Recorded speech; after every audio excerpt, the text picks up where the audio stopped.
প্রাচ্যের যে দেশগুলো রয়েছে যদি একবার শিখে ফেলো আর তোমার দূরপ্রাচ্যের দেশ ভোলার কোনো প্রক্রিয়া নাই। সুতরাং তুমি যখন সাধারণ জ্ঞান পড়বা টেকনিকে কিছু জিনিস মনে রাখলে বাকি সাধারণ জ্ঞান তোমার জন্য আয়ত্ত করা তোমার জন্য সহজ হয়ে যাবে, তাই না?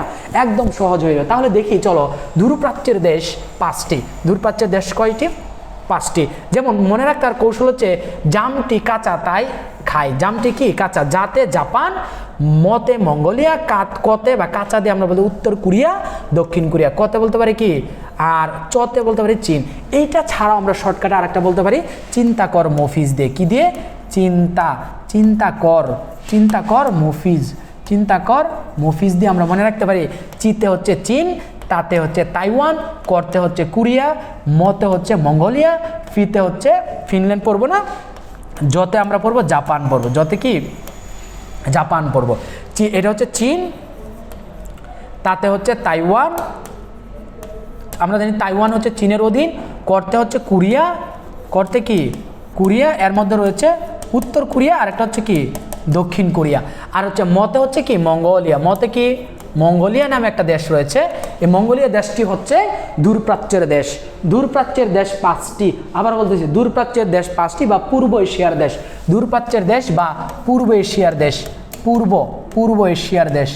পূর্ব এশিয়ার দেশ, এই দেশগুলো হচ্ছে পূর্ব এশিয়ার দেশ। প্রিয় শিক্ষার্থীরা, এইভাবে মনে রাখতে পারে। যদি এটা মনে না থাকে, চিন্তা কর মফিজ, তুমি জাস্ট নিজে মফিজ হয়ে চিন্তা করবে একবার, দেখবা তোমার আর ভুলবে না। চিন্তা কর মফিজ, দূরপ্রাচ্যের দেশ, পূর্ব এশিয়ার দেশ 5টি আমরা মনে রাখবো। চিতে চীন, তাইওয়ান, মঙ্গোলিয়া, উত্তর কোরিয়া, দক্ষিণ কোরিয়া এবং জাপান হচ্ছে কি? দূরপ্রাচ্যের দেশ। এই 5টা দেশ হচ্ছে দূরপ্রাচ্যের দেশ। আমরা যদি মধ্যপ্রাচ্যের 14টা দেশ নিয়ে আলোচনা করি, মধ্যপ্রাচ্যের দেশ রয়েছে এশিয়ার অঞ্চলের মধ্যে। এই ট্যাকটিক মনে রাখবো।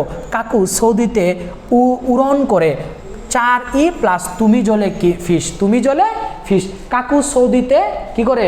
উড়ন করে, মানে ঔরন করে। আমরা লিখতে পারি হচ্ছে তিনি হচ্ছে একটা ঔরন হচ্ছে একটা কাজ আর কি, কাজ করে। এবং 4 আমরা মনে রাখবো।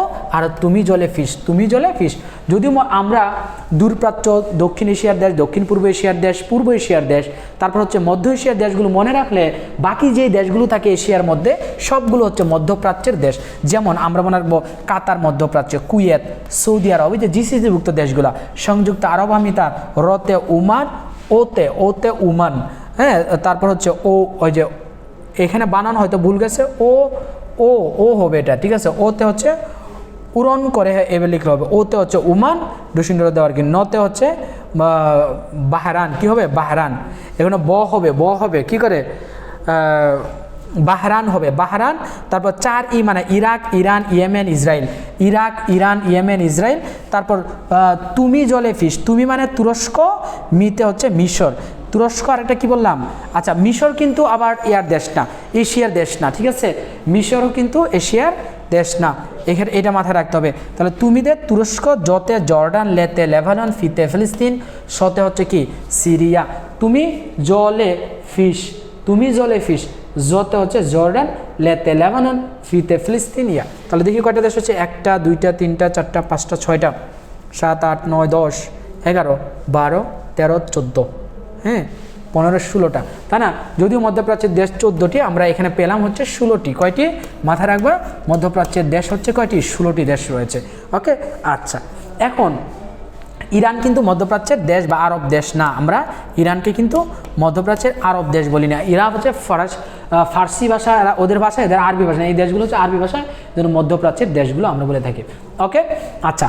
তাহলে 4 মানে ইরানকে আমরা মধ্যপ্রাচ্য বললেও এটা কিন্তু আরব দেশ না। আরব মানে ইরান আরব কান্ট্রি নয়, আরব দেশ নয়, এটা মনে রাখবা, ঠিক আছে? ইরান কি নয়?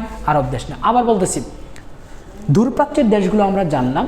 মধ্যপ্রাচ্যের দেশগুলো হচ্ছে দূরপ্রাচ্য, পূর্ব এশিয়া দেশগুলো ছাড়া বাকি 16টি দেশ হচ্ছে মধ্যপ্রাচ্যের দেশ।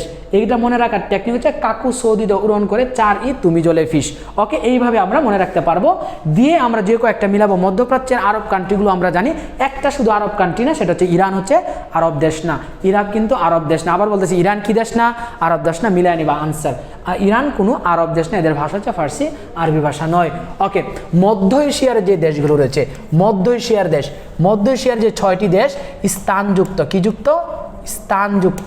স্থানযুক্ত দেশ। একটা আছে আজাইরা, একটা কি? একটা আছে আজাইরা। আজাইরা, একটা আছে আজাইরা। কি দেশ আছে দেখো, মধ্য এশিয়া অঞ্চলের দেশ। যদিও আমরা মনে রাখতে পারি তুতাকাকি উস্তান প্লাস আজারবাইজান, তুতাকাকি উস্তান, তুতাকাকি উস্তান। তুতা মানে হচ্ছে Turkmenistan, Tajikistan, Kazakhstan, Kyrgyzstan, Uzbekistan. আবার বলতেছি তুর্কমেনিস্তান, তাজিকিস্তান, উজবেকিস্তান সব স্থানযুক্ত, সহজে মনে রাখতে পারবা। মধ্য এশিয়ার যে 6 দেশ এর মধ্যে হচ্ছে স্থানযুক্ত Turkmenistan, Tajikistan, Kazakhstan, Kyrgyzstan, Uzbekistan. একটা আছে আজারিয়া, একটা কি, একটা আজারিয়া, সেটা হচ্ছে আজারবাইজান। একটা আছে কি আজারবাইজান, একটা আছে আজারবাইজান। এইটা দিয়ে আমরা কি করতে পারি, অনেক সময় মধ্য এশিয়া অঞ্চলে যে দেশগুলো সহজে মনে রাখতে পারে। এখানে ছোট্ট কিছু আলোচনা দেওয়া আছে যে 1991 6টি দেশ সোভিয়েত ইউনিয়নের কাছ থেকে স্বাধীনতা লাভ করে। সোভিয়েত ইউনিয়ন ছিল, বর্তমান রাশিয়ার অধীনে ছিল এগুলো দেশ। মধ্য এশিয়ার সবগুলো দেশ স্থল বেষ্টিত, কোনো প্রকার সমুদ্র বন্দর নেই। দেখো মধ্য এশিয়ার অঞ্চলের যে দেশগুলো কিনে কোনো প্রকার সমুদ্র বন্দর নেই। এর বৃহত্তম দেশ কাজাখস্তান। মুসলিম বিশ্বে কাজার আস্তানা বড়, কাজাখস্তানের রাজধানী আস্তানা। এবং মনে রাখতে হবে মুসলিম বিশ্বের সবচেয়ে বড় দেশ। এই কিছুদিন আগে হচ্ছে ন্যাশনাল ইউনিভার্সিটির ভর্তি পরীক্ষায় এখান থেকে প্রশ্ন আছে যে মধ্য এশিয়ার বৃহত্তম দেশ কোনটি। এটা হচ্ছে মুসলিম বিশ্বের বড় দেশ কোনটি, কাজাখস্তান। কাজার আস্তানা বড়, এমনি মনে রাখা যায় কাজার আস্তানা বড়, অর্থাৎ কাজাখস্তানের রাজধানী আস্তানা। এবং মধ্য এশিয়ার বৃহত্তম কোনো দেশ না, মুসলিম বিশ্বে বৃহত্তম। মুসলিম বিশ্বে আয়তনে বড়, মুসলিম বিশ্বে আয়তনে সবচেয়ে বড় দেশ হচ্ছে কাজাখস্তান। পৃথিবীর সবচেয়ে বেশি ইউরেনিয়াম রয়েছে কাজাখস্তানে। পশুপালনের দেশ হচ্ছে তুর্কমেনিস্তান, ভৌগোলিকভাবে পশুপালনের দেশ। নাগার্নো কারাবাখ যে বিরোধপূর্ণ যে অঞ্চল রয়েছে নাগার্নো কারাবাখ, এটা আর্মেনিয়া এবং আজারবাইজানের মধ্যে ঝামেলা চলতেছে 2020 সাল, সেই 1998 সাল থেকে।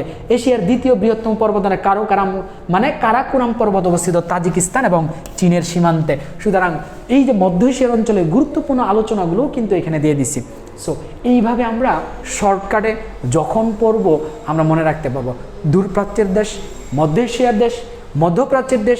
এইভাবে যে দুর্দান্তভাবে পড়া যায়, দুর্দান্তভাবে শেখা যায়, সেইটা সাধারণ জ্ঞানে তোমরা যদি না পড়ো তাহলে বুঝতে পারবে না যে এত মজা করে পড়া যায়।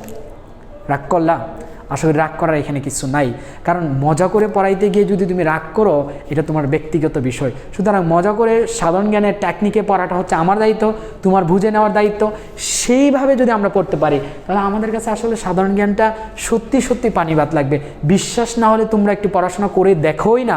যারা হচ্ছে এইচএসসির পরে সাধারণ জ্ঞান থেকে মনে করে সাধারণ জ্ঞানে হাই উতাস করে, হাই উতাস আর কিচ্ছু না। তুমি ভর্তি পরীক্ষা, সেটা নার্সিং, বিশ্ববিদ্যালয়, যে কোনো জায়গায় চাকরিটা, সব জায়গায় তোমার সাধারণ জ্ঞানে এই টেকনিকে যদি তুমি পড়তে পারো ইনশাল্লাহ তোমার কি হবে না, কখনোই তোমার এইখান থেকে মিস যাবে না। তুমি জাস্ট প্রশ্ন আসলো, জাস্ট একটু চোখ বন্ধ করে চিন্তা করবা মধ্য এশিয়ার দেশ, মধ্য এশিয়ার দেশ। তো মধ্য এশিয়ার স্থানযুক্ত সবগুলো তুর্কিস্তান, কাজাকিস্তান, একটা আছে আজারবাইজান। আচ্ছা, পূর্ব এশিয়ার বা হচ্ছে আমরা বলতেছি হচ্ছে দূরপ্রাচ্যের দেশ। দূরপ্রাচ্য মানে চিন্তা কর মফিজ, চীন, তাইওয়ান, মঙ্গোলিয়া, তারপর হচ্ছে জাপান, আচ্ছা কোরিয়া, উত্তর কোরিয়া, দক্ষিণ কোরিয়া, এগুলো তো হচ্ছে দূরপ্রাচ্যের দেশ। এইভাবেও পড়া যায়, ঠিক কিনা আশা করি।